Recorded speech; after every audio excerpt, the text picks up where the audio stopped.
Eccoci, si parte. 1,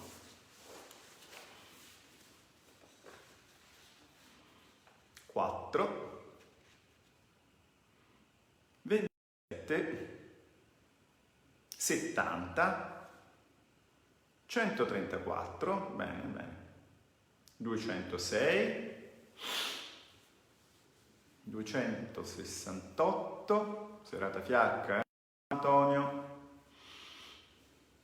compagno Triolo, Antonio da Palermo, poi Marco, non lo conosco, 629, Alex, 840, beh però siamo pochini, Ciao Massimo, ciao Claudia, 1000, vabbè 1000. Dobbiamo essere quanti in Spagna? Vedete quanti sono in Spagna? Vediamo se c'è qualcuno reattivo alla tastiera. 1200, 1300. Perché appunto, come sa chi ha ascoltato il Don Giovanni, ciao Florinda, in Spagna sono già 1300, noi siamo già 1000. Benissimo, allora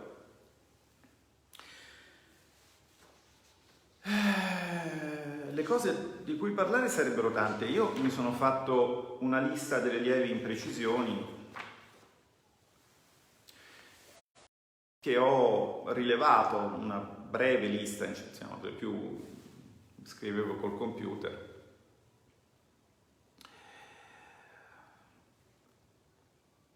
E mentre parlavo alla mia gentile interlocutrice, chi conosce Flaiano avrà perfettamente capito che questa sera è nato un amore, insomma, per i noti motivi. Mentre parlavo alla gentile interlocutrice, mentre rispondevo ai WhatsApp più urgenti, mentre mi annotavo le lievi imprecisioni, facevo, diciamo, ero in versione 1 e trino,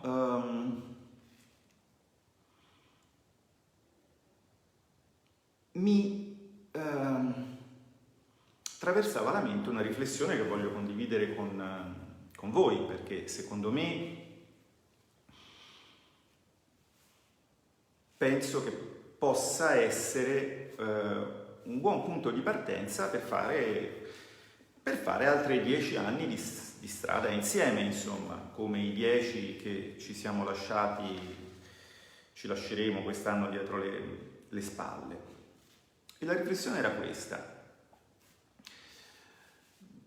Non vi nascondo, lo sapete, che nonostante io adesso sia un senatore, il presidente Bagnai che si scaglia in veementi invettive dell'oratoria di questa legislatura, vabbè, ma comunque partiamo da, diciamo, non mi fate parlare male.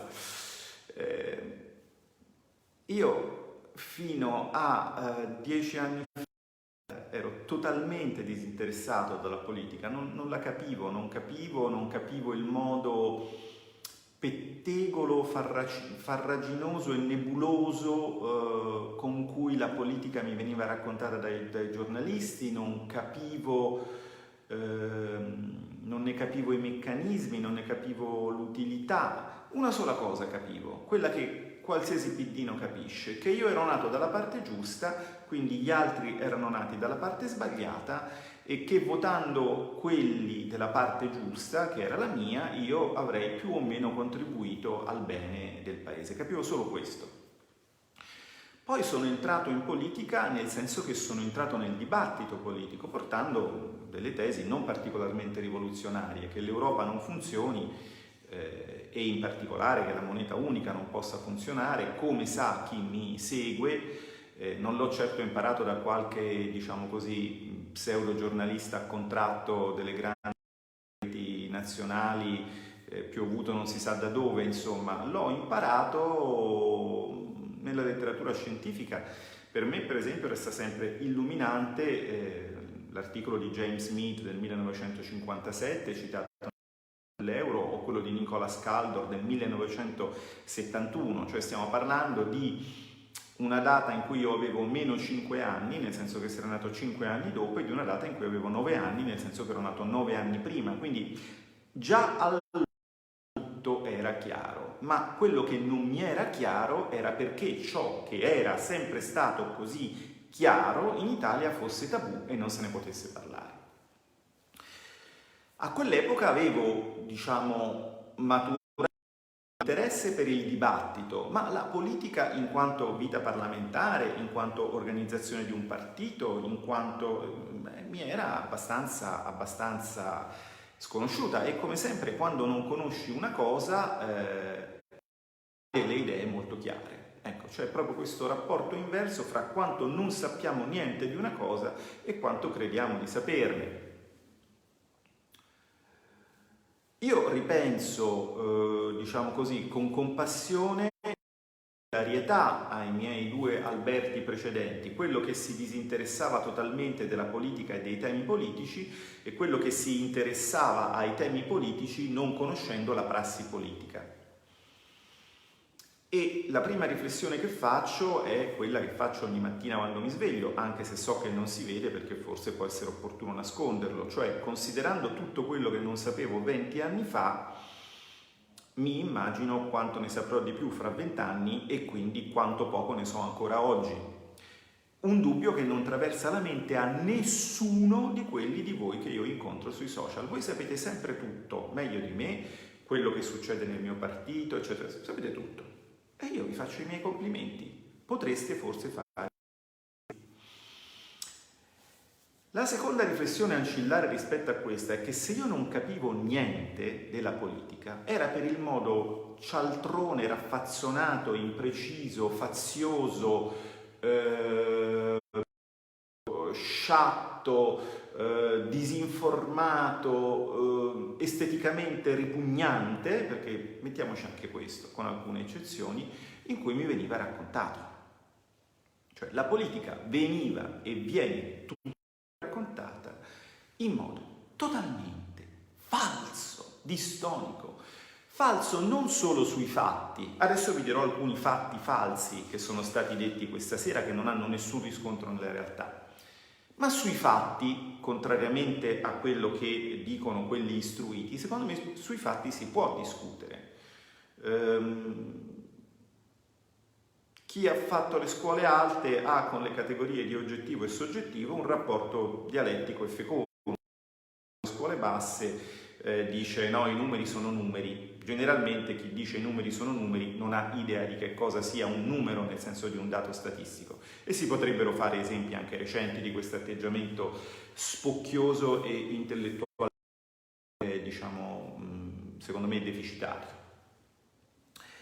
No, ma non solo la falsità sui fatti, ma soprattutto la disinformazione sulle più elementari norme di civiltà e di pratica e costituzionale. Ora, a me va bene tutto, però io non accetto, e resisterò a questo con tutte le mie forze, che anche voi in molti casi, ma comunque che i miei concittadini concepiscano la politica nel seguente modo: noi e politica, questo blob tutto indistinto, infatti quando lo pronunci non riesci neanche a distinguere le consonanti. La politica, capito? Ecco, non funziona così, non c'è la politica, no. Per esempio c'è un Parlamento e c'è un governo, cioè c'è un potere legislativo e esecutivo. In Parlamento c'è una maggioranza e c'è una minoranza che ovviamente sta all'opposizione perché la maggioranza sostiene il governo, eccetera. Si potrebbe andare avanti così. Io so che a molti di voi quello che dico sembrerà ovvio, ma sono stupito che vi sembri ovvio, considerando come anche paludati politologi si esprimono sull'ABC della vita e della prassi parlamentare e sull'ABC della nostra Costituzione. Allora, vado in no particular order, cioè così come me le sono segnate le cose. Il collega Rosato, che non è un membro del governo, è un membro della maggioranza perché è vicepresidente della Camera, non mi risulta che se lo siano caricato nel governo, altrimenti avrebbero perso la vicepresidenza della Camera, che tutto sommato ha un suo perché come carica, no? Quindi vi spiego anche perché succedono certe cose. È un esponente di spicco del suo partito che ha un ruolo di spicco a livello parlamentare. Peraltro, Rosato, apro e chiudo una parentesi, io Rosato lo amo, perché se lui non avesse fatto quella fetenzia di legge elettorale, io non sarei stato, fra virgolette, nominato senatore. Io sono perfettamente consapevole del fatto che il percorso che mi ha portato da 0 a presidente di commissione in 5 mesi è un percorso che sarebbe stato inconcepibile quando un politico doveva farsi le ossa, magari si era fatto anche la guerra in montagna, poi era stata la Costituente, oppure magari veniva da quella palestra di democrazia che erano le amministrazioni locali, dalle regioni che erano state concepite anche come vivaio di politici con il Consiglio regionale, cioè con una specie di microparlamento in cui si imparasse a distinguere un decreto da un emendamento, insomma queste cose che mi sembra che ai piani alti queste differenze non le vedano. Questo è stato possibile, questo miracolo, grazie a Rosato e alla sua legge che di fatto, siccome il proporzionale è il demonio, le preferenze sono la corruzione, eccetera, eccetera, eccetera, come sapete, liste bloccate, bagnai capolista, ciao, ecco, e ora sono qui e vi parlo. Io sono consapevole dei miei limiti, consapevole anche dei limiti di questo metodo di reclutamento del personale parlamentare, consapevole. Però queste sono le regole e con queste regole giochiamo. Ecco, parliamo delle regole. Tutti, in particolare Rosato, ma anche Feltri, basandosi su informazioni che non avevano, e poi vi dico perché non le avevano, e non le hanno, perché non le possono oggettivamente avere, tutti hanno teso a evidenziare il fatto che, purtroppo in questo momento così difficile si litiga perché l'opposizione è cattiva, eccetera, eccetera, eccetera. Allora, vi posso assicurare, e ve l'ho già dimostrato citandovi per esempio i regolamenti parlamentari, che magari qualche politologo, se ci buttasse un occhio, così potrebbe scoprire delle cose interessanti, che quando anche l'opposizione facesse la più becera delle battaglie ostruzionistiche non riuscirebbe a rallentare neanche di mezza giornata l'iter di un provvedimento. Ci siamo su questo? Ecco. Vi ho spiegato, vi ho anche fatto vedere per tabulas, parlandovi in particolare del Cura Italia, che nel Cura Italia era la maggioranza che aveva fatto ostruzione a se stessa, presentando molti più emendamenti dell'opposizione e perdendo un sacco di tempo con gli inviti al ritiro del Presidente, che invece di darli tutti per ritirati, tranne quelli che non lo erano, come gli avevo suggerito io, continuava con la litania: emendamento 16.5, invito al ritiro, emendamento 16.6, invito al ritiro, emendamento 16.7, invito al ritiro, lo accetta, vorrei trasformarlo in ordine del giorno, accetta il governo, sì, per l'ordine del giorno, emendamento 16.8, cioè così, fino alle 2 di notte. Per cosa? Niente. Ma non era l'opposizione che faceva ostruzionismo. Cioè chi dice queste cose dimostra di non avere mai visto, dimostra di non sapere che esistono i regolamenti parlamentari. Cioè siamo ancora prima al non averli letti. Pensa che quello sia una specie di circolo delle bocce dove sì, ci arrivi attraverso un certo percorso, poi ogni giorno ti inventi le regole della discussione, non sa cos'è una capigruppo, non sa che cosa si decide in una conferenza dei capigruppo, non sa come è fatto un calendario d'aula, non sa niente. Chi vi dice che noi stiamo facendo ostruzionismo non sa che l'ostruzionismo oltre certi limiti non si può fare, soprattutto non su un decreto, soprattutto non se viene messa la fiducia. È tecnicamente impossibile. Tecnicamente, d'accordo? Cioè io posso mettermi qua dietro a questo clavicembalo e posso anche provare a suonarvi una sonata di Scarlatti così a memoria, ma tecnicamente non ce la faccio, oppure posso pensare di essere l'uomo ragno e posso provare ad arrampicarmi su questa parete liscia qua dietro, ma tecnicamente non ce la faccio. Perché? Perché è impossibile, almeno l'uomo ragno. Scarlatti ci si può ragionare. Ci siamo fino a qui? Quindi voi già da questo avete il livello di abissale, devastante cialtronaggine dell'informazione che vi viene data.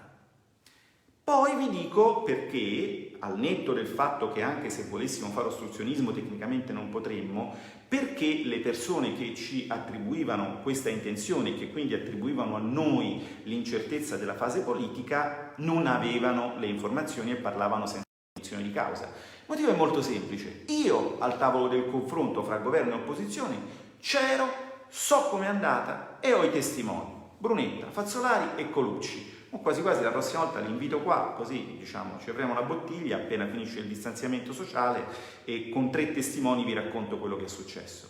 A quel tavolo non c'erano né Rosato, per l'ottimo motivo che lui non è nel governo e quindi non doveva confrontarsi con i membri dell'opposizione, era alla Camera a fare il suo lavoro di parlamentare, né Feltri, che si occupa, a quanto ho capito, di promarket.org, una cosa che fa abbastanza schifo già dal nome. Spero che sia un progetto editoriale abbia tutto il successo che merita. Voglio augurare tutto il bene a Stefano, che comunque è una persona di aperte vedute, diciamo così, ha quei 15 gradi di apertura in cui vede solo il mercato, poi c'è tutto il resto, ma di quello parliamo un'altra volta. Loro non c'erano, io c'ero. Sapete com'è andata? È andata così.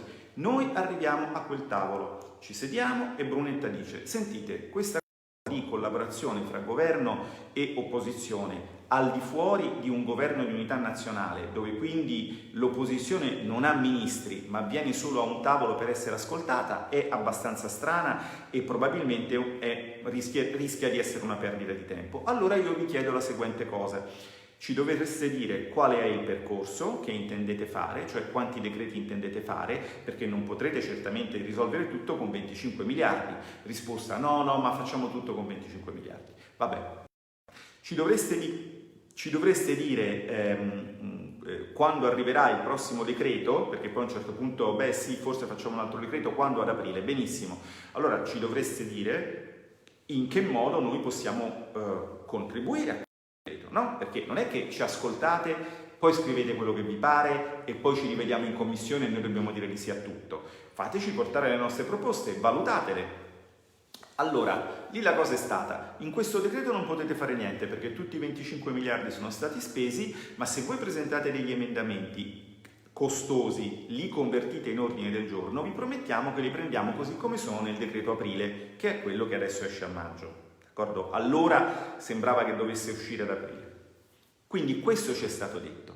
Ci è stato detto: ci saranno solo 2 decreti, quello di marzo, il Cura Italia, e un altro. Ce ne saranno solo 2, d'accordo? Questo ci è stato detto. Invece già era evidente, non siamo dei, pivelli, anche io che in politica nuovo, però ho un po' di contezza dei numeri, non ostentata come quella di certi giovani, diversamente esperti di economia, ma reale, no? Maturata in 30 anni di insegnamento dell'economia. Tutti ci rendevamo conto che ci sarebbero stati tanti decreti, d'accordo? Tanti decreti. Allora, l'idea era: va bene, d'accordo, facciamo questi ordini del giorno, voi nel prossimo decreto però ci accogliete. Siamo andati quindi a un primo tavolo, siamo andati a un secondo tavolo dove avevamo fatto una cernita delle nostre proposte, quindi avevamo super segnalato come gergo alcuni emendamenti. I nostri, vi ho fatto vedere anche la lista, era un foglietto così con una quarantina di proposte. Di tutte queste proposte ci è stato detto che nel Cura Italia non se ne parlava e che non se ne parlava neanche in quello dopo. È lì che si è rotto il patto fra maggioranza e opposizione, perché loro ci hanno detto molto chiaramente: ma questo costa, per cui no, d'accordo? Allora, io voglio dire, prima non mi ricordo chi, forse Pasquino, ha detto una cosa giusta, almeno una, cioè che a Roma ci sono i salotti. Allora, voi dovete capire che i piddini, poverini, Avete visto anche, ora sono frazionati in due, c'è il piddino di destra che è Rosario, Italia Viva, Renzi, c'è quello di sinistra. Giustamente si odiano fra loro, come sempre quando l'acqua cala, la papera non galleggia, comincia il panico, la gente comincia a litigare. Quindi io quello che si dicono fra loro lo so benissimo che loro andavano in giro per salotti romani a vantarsi di averci disinnescato prendendoci in giro con questa storia del tavolo dell'opposizione cui noi avevamo abboccato. Lo so benissimo, ma va bene così. Allora, quello che voglio dire è che bisogna rispettare le istituzioni. Quello che dà fastidio a questa gente, che è intrinsecamente fascista, lo si vede da come conosce e applica la Costituzione, quello che dà fastidio a questa gente, che cos'è? È che l'opposizione si esprima e che non le si possa buttare addosso la responsabilità della evidente inconsistenza, della evidente rissosità della maggioranza. Conte è bollito, a me quasi dispiace. Renzi gli ha detto stai sereno, la verità è che non sanno chi metterci e secondo me Pasquino ha fatto mi è molto spiaciuto che abbia tirato in ballo il Presidente della Repubblica. Vediamo quanto siete bravi a leggere le figure. Allora, vabbè, quindi il dobbiamo collaborare non esiste, perché voi non ascoltate quello che vi diciamo. Non lo ascoltate, non avete per esempio organizzato la cassa integrazione così come vi era stato proposto dall'onorevole Duri, è stato fatto in Francia, cioè con approvazione da parte dell'ente di sicurezza sociale, che da noi è l'INPS, con silenzio assenso in 48 ore, anticipo delle retribuzioni da parte dell'impresa direttamente al dipendente a valere su un anticipo bancario garantito dallo Stato. Ma voi non volevate mettere la garanzia dello Stato? Perché non sia mai l'imprenditore scappa coi soldi? Non lo so perché, non lo so perché. Vabbè, lasciamo stare. Quindi questi sono esempi, neanche sapevano come funzionava la cassa integrazione, se non gliel'avesse spiegato Claudio questi ancora brancolerebbero nel buio. Poi qui c'è da fare tutto un discorso che comunque ormai emerge sulle fonti di stampa, c'è da fare un discorso che a me duole fare, perché un domani anche noi avremo responsabilità di governo e stiamo assistendo a queste persone che hanno portato il degrado non solo nella politica ma anche nell'alta amministrazione, perché parliamoci chiaro, le leggi non è che gli editti, i decreti del Presidente del Consiglio dei Ministri, non è che li scrive materialmente il Ducetto lì. Quindi lì ci sono grossi problemi, cioè questo paese sta andando veramente a rotolo. Io non posso entrare in tutti i dettagli, persone che conosco, che rispetto e soprattutto non vorrei mai che le mie parole venissero intese come una aggressività nei riguardi, diciamo, del deep state, della casta, dei cattivi. No, è proprio il contrario, Io chiedo a queste persone di mettere, di non associare i loro nomi e la loro professionalità a questa banda di cialtroni, perché porteranno, diciamo così, nelle loro carriere una macchia indelebile per essere stati appresso a questi scappati di casa. Vabbè, lasciamo stare. Allora, quanti punti ho? 1, 2, 3, 4, 5, 6, 7, 8. L'ottavo l'ho trattato in trasmissione, quindi ne ho 7, uno ne ho parlato. Quando vi dicono che dobbiamo collaborare, sono Matteo 23, cioè basta, cioè scribi e farisei ipocriti, sepolcri imbiancati, pieni di quello che è. Allora, ho molto apprezzato l'interessante valutazione tecnica del nostro tecnico della politica, il professor Pasquino, il quale ha detto che sì, si potrebbe anche intervenire per decreto legge, perché se la maggioranza vuole può mettere un ordine del giorno immediatamente, lasciando intendere che così almeno il decreto legge sarebbe immediatamente esecutivo se la maggioranza volesse. Ora, il decreto legge esplica i suoi effetti dal momento in cui è emanato, dal momento in cui viene controfirmato dal Presidente della Repubblica e va in Gazzetta. Prima ancora di arrivare in Parlamento, il decreto legge è già legge. Qual è il punto? Che se entro 60 giorni non lo cade, va bene, Ma come vi ho già detto, siccome con i correnti regolamenti parlamentari è tecnicamente impossibile che si faccia un ostruzionismo mandando a stendere il governo, il decreto legge non decade. Quindi il presidente Conte avrebbe tranquillamente potuto, come gli hanno rimproverato Gaetano Silvestri, come tanti altri che mi hanno fatto i complimenti per il noto intervento, hanno sollevato come tema, avrebbe tranquillamente potuto agire per decreto legge. Il decreto legge è legge e quindi può intaccare quei diritti per cui la Costituzione pone una riserva di legge. Il DPCM è un atto amministrativo e quindi non solo non può intaccare diritti costituzionali, ma è impugnabile davanti a un TAR. Quindi se qualcuno di voi ha avuto delle rotture di balle per uno dei tanti decreti del Ducetto lì, no? Può adire il TAR, fare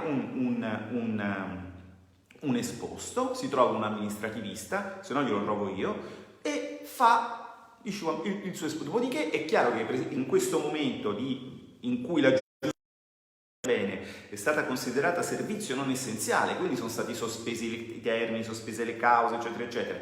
In questo momento la valutazione cautelare è fatta, salvo mio errore, dai presidenti dei TAR per decreto e nessun presidente del TAR andrà a schiantarsi contro il presidente del Consiglio perché vengono dallo stesso ambiente. Vi ricordo che Conte non è nessuno, è uno che comunque è stato nel Consiglio di Presidenza della Giustizia Amministrativa, cioè nell'organo di autogoverno dei magistrati dei TAR, tanto per capirci. Quindi una faccia, una razza, sicuramente nessuno gli andrebbe contro, d'accordo? Però almeno qualche presidente del TAR dovrebbe mettere la sua faccia sulla copertura di questi obbrobri. E, come dire, il tempo è galantuomo, d'accordo? Mettetecela la faccia. Quindi se io non avessi rimedio da fare, cioè pensare a fare delle proposte per quando loro se ne saranno andati, sull'emergenza non ci fanno toccare palla, la gestiscano loro, fatevi il segno della croce e va bene così. Ci siamo? Ma dopo ci saremo noi, quindi io su quello sto lavorando. Ma se volessi, mi prenderei un paio di amici amministrativisti e te li creperei come delle vesciche, come quei palloncini gonfiati che sono questi DPCM. Capito qual è il punto? Il decreto legge è legge, quindi se tu hai qualcosa da dire, devi adire il giudice delle leggi, la Corte Costituzionale. Il DPCM è atto amministrativo che peraltro ha una sua tipicità di funzione di coordinamento fra il lavoro dei vari ministeri, insomma non può essere proprio usato per questa roba qui, sono le basi delle basi, Dio santo. Vabbè, ma la Costituzione, l'ordinamento è una creatura che può essere violentata, ma ha una sua razionalità. Questo piglia e va per editto e nessuno gli dice niente, nessuno gli diceva niente fino a che qualcuno non ha parlato, e vi ho anche fatto la lista di quelli che hanno parlato, l'ho fatta nell'ultimo intervento in aula, no? Questo va avanti così, ma ovviamente questo meccanismo normativo ha una sua intrinseca fragilità, perché può essere impugnato non in Corte Costituzionale, ma al TAR, che è una cosa più facile. Allora, quindi questa storia che il decreto legge, che la maggioranza che è efficace rapidamente se la maggioranza lo vuole perché lo mette all'ordine del giorno, fregnaccia. Il decreto legge è efficace immediatamente appena viene emanato, esattamente come il DPCM, solo che è più forte e solo che poi deve essere convertito. Quando viene convertito c'è un dibattito in Parlamento, si presentano degli emendamenti, l'opposizione presenta degli emendamenti, la maggioranza glieli boccia, il disegno va in aula, viene votato, passa dall'altra parte, blindato, non ti fanno neanche perché ti bocciano tutti gli emendamenti, fine, amen. Ma almeno si sa quello che c'è scritto, almeno, non lo so, il dibattito su che cosa sia un congiunto, banalmente, non viene fatto nelle FAQ, capito? FAQ, diciamolo al Premier, non viene fatto nelle tue FAQ, your FAQ, non viene fatto lì, viene fatto in aula, magari in aula c'è qualcuno, magari, non so, un avvocato come il collega Ostellari, come il collega Pellegrini, che ti spiega come sono fatti, diciamo, come sono fatti i gradi di parentela e che il termine congiunto ti spiega che non ha alcuna rilevanza giuridica, magari così impari qualcosa, no? Scusa, io ogni giorno imparo tante cose, anche nella mia materia, anche in economia. È bello il Parlamento, è un posto dove si parla. E già parlando si impara. Pensa ascoltando. Dai che 2 o 3 lezioni te l'ho date, quando torni ti do la prossima, tranquillo, ti aspetto. Capito la differenza tra DPCM e DL? Poi dice, a un certo punto ho sentito dire, non c'è stato un dibattito perché la minoranza era rissosa e quindi non si è potuto emendare il DPCM. Aridanga, non c'è stato dibattito sul DPCM. Il DPCM è un atto amministrativo. Faccio un esempio banale, ma se ti fanno una multa per divieto di sosta, si apre un dibattito sulla multa? Ma di che stai a parlare, politologo? Cioè, io già t'avevo inquadrato quando ero di sinistra anch'io, che diciamo così, vedevo una certa sclerosi nel tuo modo di ragionare, ma qui stasera veramente hai dato il meglio di te e io sono contento di aver con il mio istinto capito prima, di averti inquadrato prima. Il problema del DPCM è che non c'è dibattito e non può essere emendato. Tutti si sono scandalizzati quando dopo l'ultimo e il penultimo DPCM i ministri, alcuni ministri, una ministra, non mi ricordo manco il nome, voi ve lo ricordate il nome di tutti i componenti dell'Armata Brancaleone? No, cioè più facile ricordarsi i 7 nani, giusto? Nella storia i 7 nani hanno avuto un ruolo più importante dei ministri di questo governo. Io vi dico che il primo che ho incontrato in televisione, me lo sono trovato davanti, non sapevo chi fosse, l'avevo googlato, era uno che pensava che in Europa ci fosse il sussidio di disoccupazione europeo. Cioè, qua stiamo parlando di livelli di io-boh altissimi, ma proprio profughi ma della guerra di Crimea del XIX secolo, cioè una cosa allucinante. Vabbè, allora,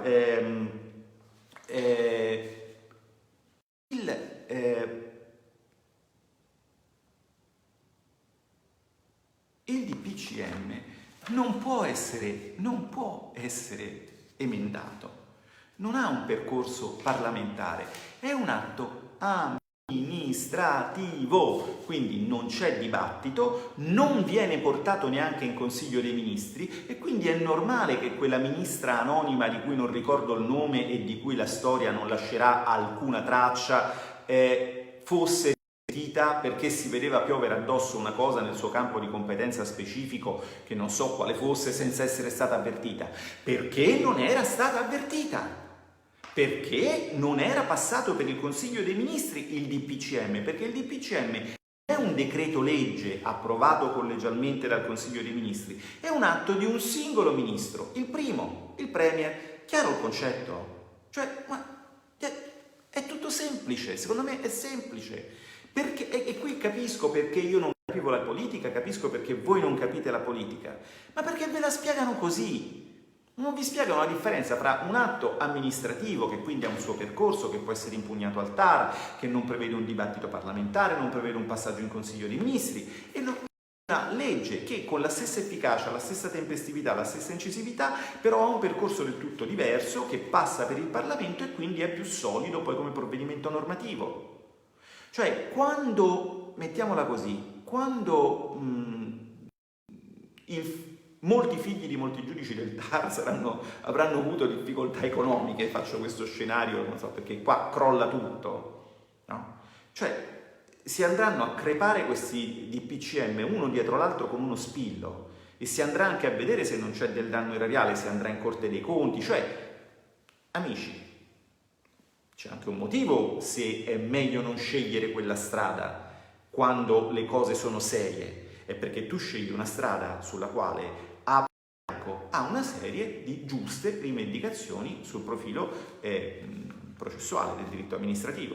Quindi adesso riposiamoci un attimo, poi vedrai che succede, questo ve lo dico per...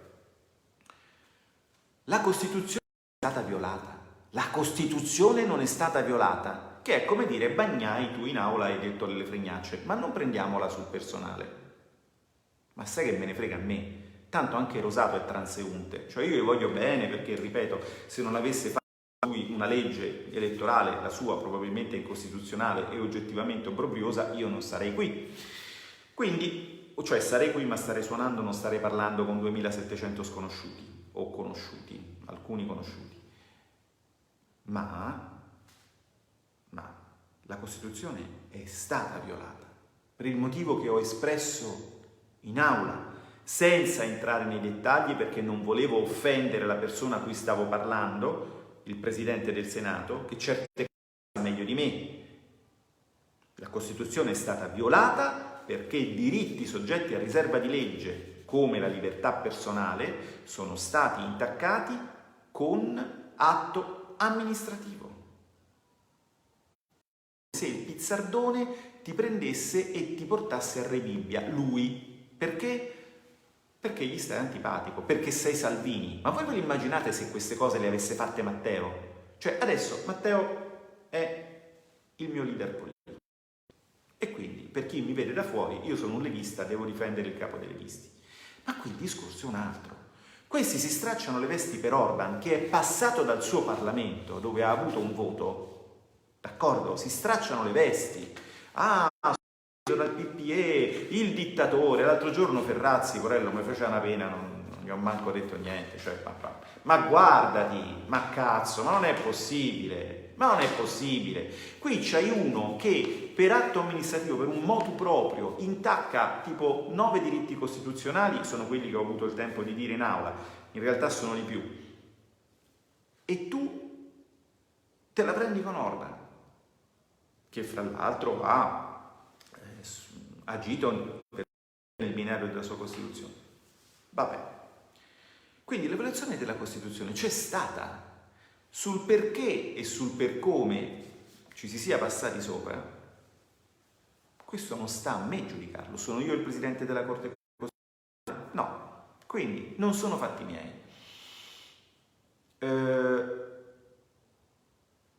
Quindi l'osservazione che questa roba riguarda la forma e perché il dibattito dovrebbe avere al centro i numeri, a parte il fatto che fatta da Feltri, a parte il fatto che sul DPCM dibattito non c'è, a parte il fatto che noi i numeri della crisi, in particolare sotto il profilo epidemiologico, non li abbiamo, non sono affidabili,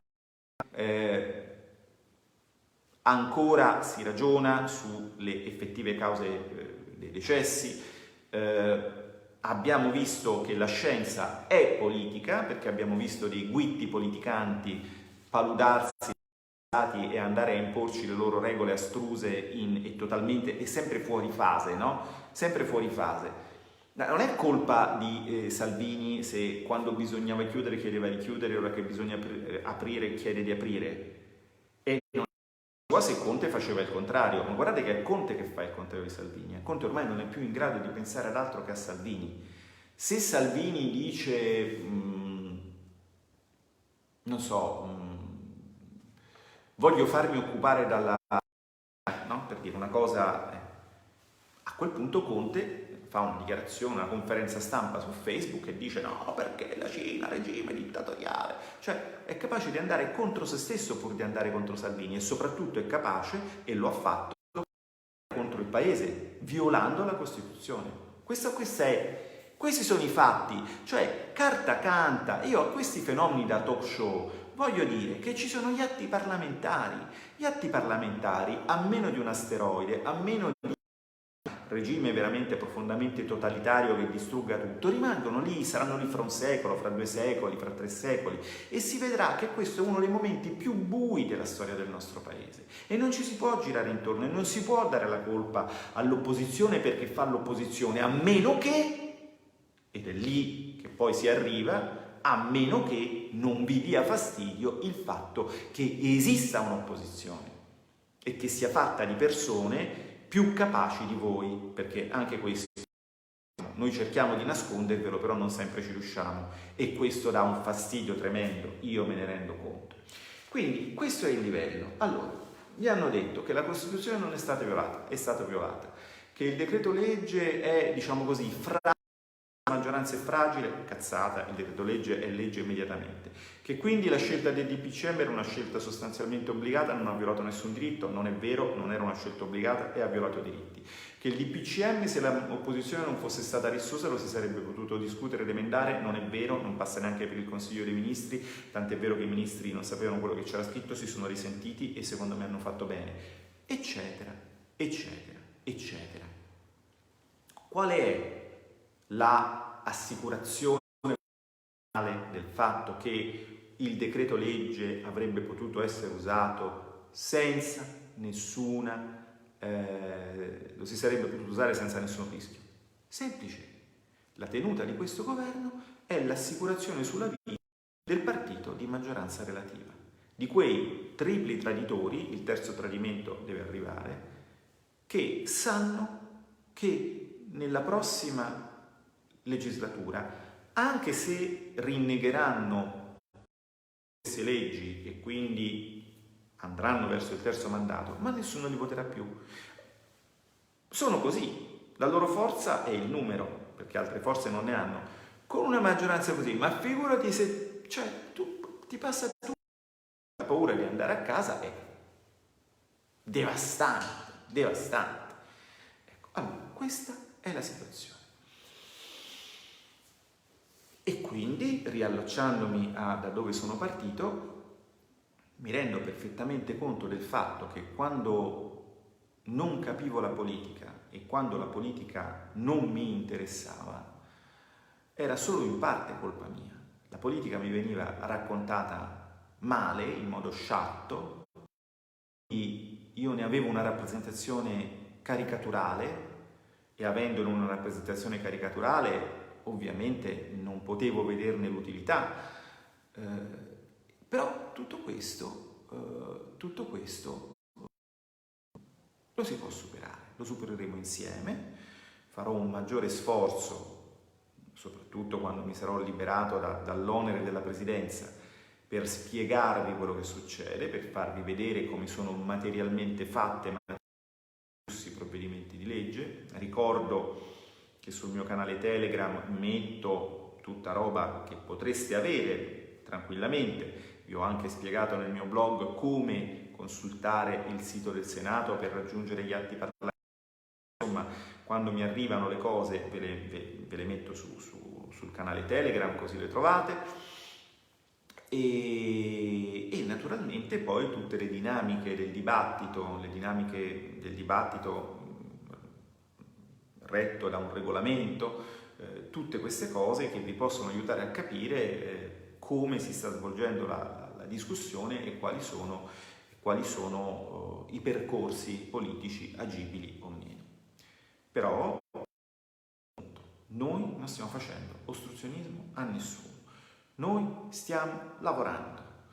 Oggi ho avuto una riunione con i colleghi, responsabile delle attività produttive guidesi, responsabile infrastrutture e trasporti Rixi, responsabile lavoro Durigon, responsabile agricoltura e turismo Centinaio. Abbiamo raccolto rapidamente loro, abbiamo fatto una seconda riunione di verifica sulle proposte della Lega che poi presenteremo mercoledì in conferenza stampa. Dobbiamo poi coinvolgere tutti gli altri colleghi in questo ragionamento, quindi avremo già domani probabilmente altre call, altre telefonate per mettere a punto alcuni aspetti.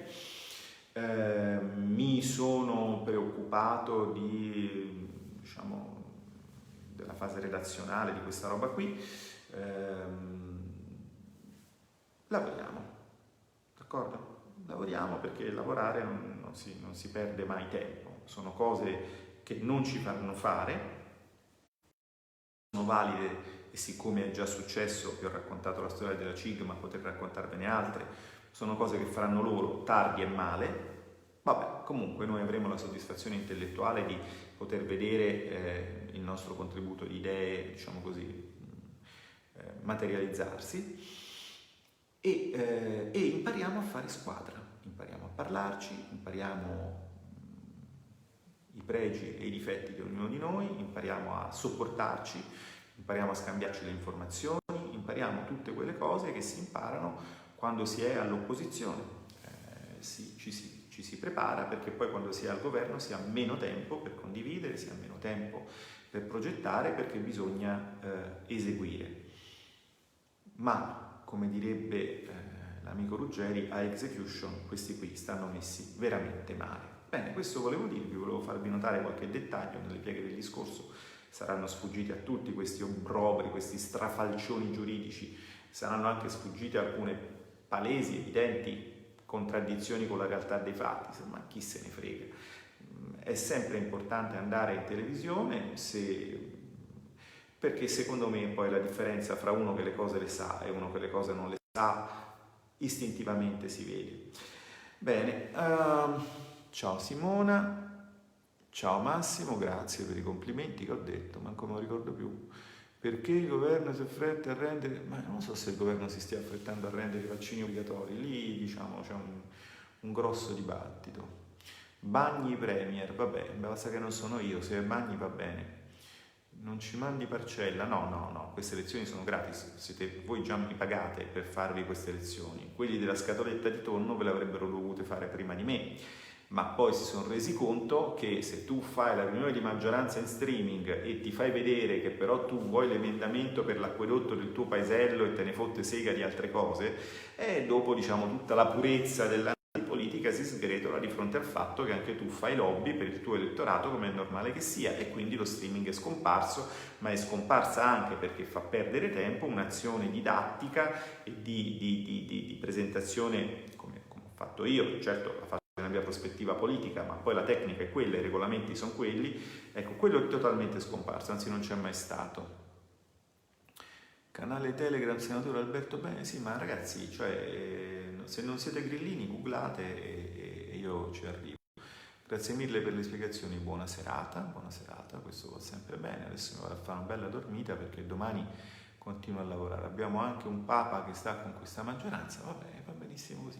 Si attaccano a Zagrebelski, sì, diciamo al fratello più mediatico, perché l'altro non è, diciamo, Gustavo non è molto d'accordo con questo modus operandi. Vladimiro, insomma, è più grillino, frequenta la Versiliana, la festa del fatto, quindi è normale che vada in copertura di questo governo. Poi, per carità, diciamo, così come c'è una Costituzione e un giudice che è la Corte Costituzionale, ma poi c'è un altro giudice, quindi tranquilli, è capace che lui ci arriva prima di me.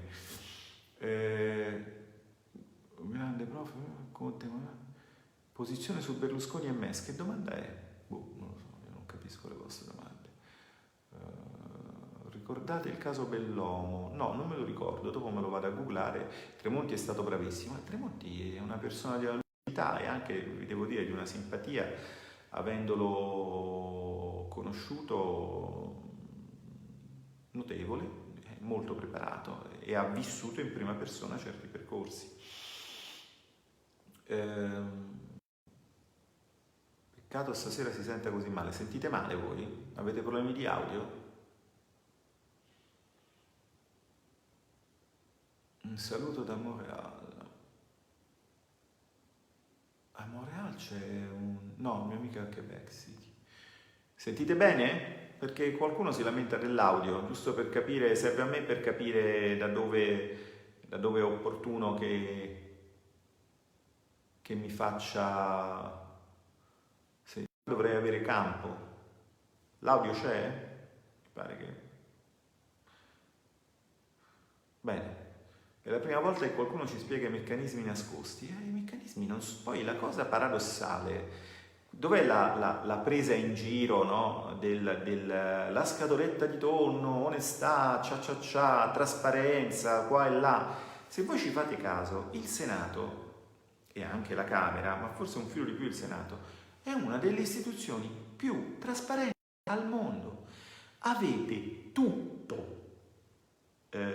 tutti gli atti online, avete i resoconti di assemblea, le sedute di assemblea tutte trasmesse in streaming, i resoconti fotografici di assemblea fatti in corso di seduta, quindi quando un relatore parla già avete lo scritto di quello che è stato detto da due relatori prima.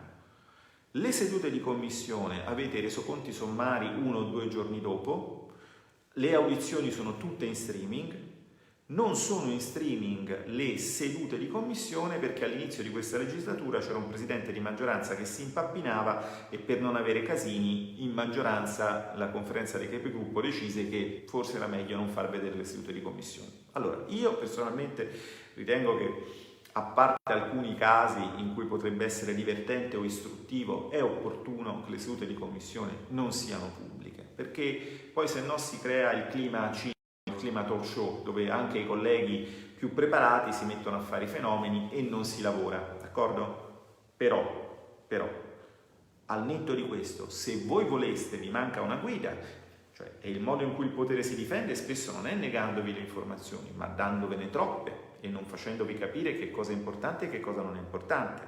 Io me ne sono reso conto parlando con un'amica che aveva un problema che io non posso risolvere perché comunque non è nella mia commissione, non è nelle mie competenze, e voleva sapere come stava andando un emendamento e le ho spiegato che tecnicamente un collega di maggioranza la stava prendendo in giro perché le aveva detto sì ma faremo un ordine del giorno, e un ordine del giorno è una cosa che non serve assolutamente a nulla, continuava quindi a darle delle speranze per fare il figo, cioè voglio dire, di le cose come stanno, di che il treno di questo decreto è perso, dille ritorna fra 2 mesi che c'è un decreto dove forse possiamo mettere un emendamento, fai un discorso onesto. Ma l'onestà, serviva solo a entrare in Parlamento, cioè serviva come brand, non serviva come strumento di azione politica. La connessione va e viene. Bene, benissimo. Se la connessione va e viene, si sente bene, si sente benissimo, salta il segnale ogni tanto. Allora, siccome voi siete tanti e ognuno me la racconta in un modo diverso, tendo a pensare che il problema sia più dalla parte vostra che dalla parte mia. Quando farete... Non ho parlato di Rilke, però se vuoi ti parlo di Rilke.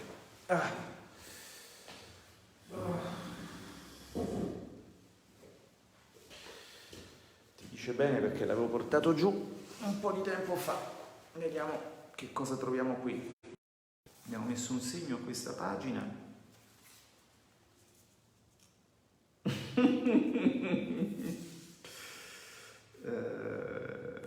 Grande, chissà perché.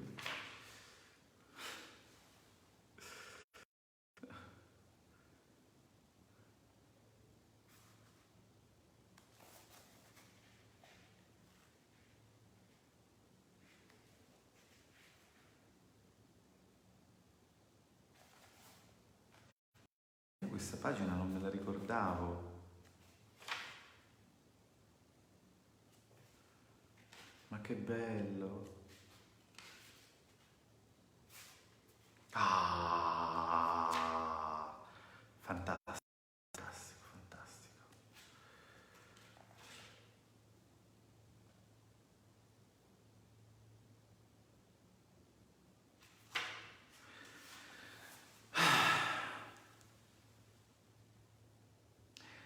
Ancor prima della morte di mio padre, tutto era cambiato. Ulsgaard non era più in nostro possesso. Mio padre morì in città, in un appartamento d'affitto che mi sembrò ostile e estraneo. Ero già all'estero e arrivai troppo tardi. Era composto nella bara in una stanza che dava sul cortile tra 2 file di alti ceri. Non è esattamente un divertente, ma potete dedicarlo a chi volete voi e così diventa divertente. L'odore dei fiori era incomprensibile, come molte voci che parlino insieme. Il suo bel viso, in cui gli occhi erano stati chiusi, aveva l'espressione di chi ricorda qualcosa per cortesia. E questa pagina ci ricorda che noi adesso non possiamo neanche onorare i nostri morti, o forse sì, ma molti non hanno avuto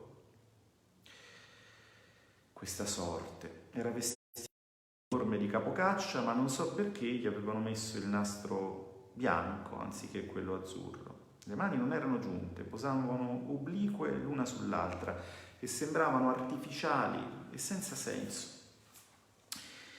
Mi avevano raccontato in fretta che egli aveva sofferto molto. Non se ne vedeva nulla. I lineamenti erano messi in ordine, come i mobili di casa degli ospiti da cui sia partito qualcuno. Mi pareva di averlo visto morto già altre volte, tanto bene conoscevo tutto. Nuovo era solo l'ambiente intorno, spiacevole.